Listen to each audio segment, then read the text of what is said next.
இடத்துல இல்லை. புரியுதா? அவன் அங்கே இல்லை. குழந்தைய அவன் இறக்கிறதுக்கு முன்னாடியே அந்த புள்ளைய வர விடாம பண்ணிட்டாங்க. ரெண்டாவது அங்கே நிறைய நடக்குது. கொஞ்சம் நெஞ்சம் நடக்கல, ஒரு சுற்றி நிறைய தீங்கு தான் நடக்குது. நன்மையே நடக்கல. அந்த பொண்ணு கல்யாணம் ஆகாதுன்றதே நான் கல்யாணம் பண்ணி வச்சேன். புரியுதா? அப்போதான் குழந்தை இல்லாமல் குழந்தை பண்ணேன். இப்போ ரெண்டாவது பொண்ணுக்கு குழந்தை இல்லை. ஆமாவா?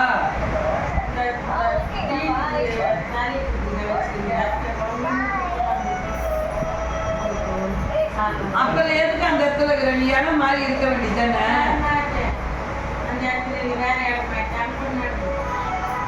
நீ நடக்குதுன்னா நான் என்ன பண்றது? இரு, நான் ஒன்னே ஒன்று சொல்லட்டா? நான் உனக்கு எத்தனையோ வாட்டி உயிரை காப்பாற்றி கொடுத்துட்டேன். நான் உங்ககிட்ட எந்த ஆதாயத்தை எதிர்பார்க்கல. இந்த ஒரு கனியில ஓரளவுக்கு தான் கட்டுப்படுத்த முடியும். புரியுதா? ஓரளவுக்கு தான் கட்டுப்படுத்த முடியும். அதுக்கு நீ எல்லாத்தையுமே கட்டுப்படுத்த முடியாது.